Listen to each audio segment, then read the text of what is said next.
السلام عليكم ورحمة الله. مرحبا بكم.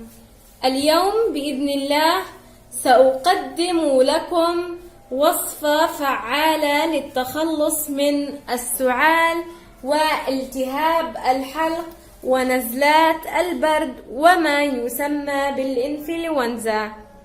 ومكونات الوصفة كما لاحظتم، نحتاج إلى الليمون، وسوف نحتاج إلى الزنجبيل المطحون.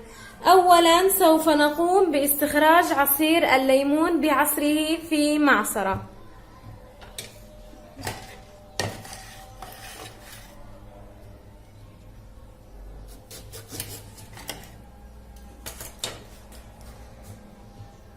سنقوم باستخراج عصيره بهذا الشكل.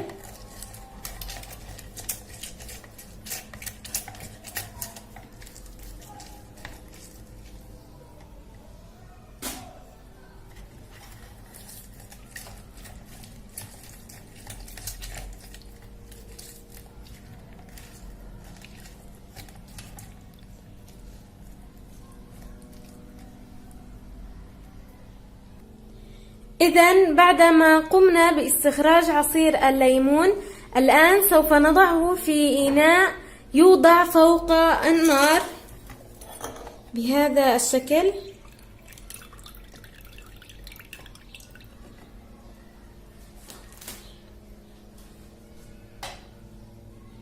ثم سوف نضيف الزنجبيل، تقريبا نصف ملعقة صغيرة من الزنجبيل.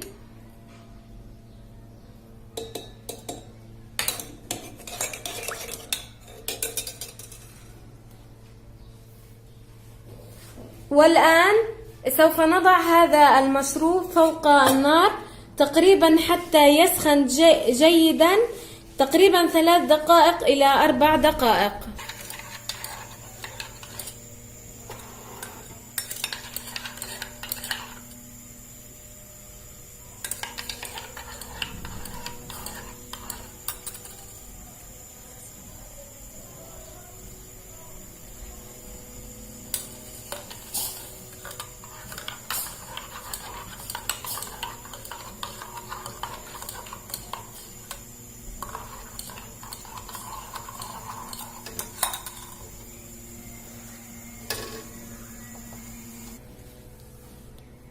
إذا بعد أن سخن عصير الليمون مع الزنجبيل أصبح بهذا الشكل، وهذا هو عصير التخلص من السعال والكحة المزمنة والحادة.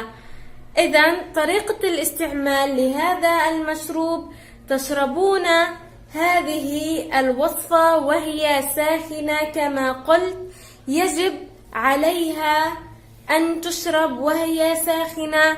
تشربون هذا الكأس مرة في الصباح على الريق، والمرة الثانية قبل النوم، أي مرتين في اليوم، ولمدة 3 أيام، وسوف تندهشون من النتيجة الرائعة.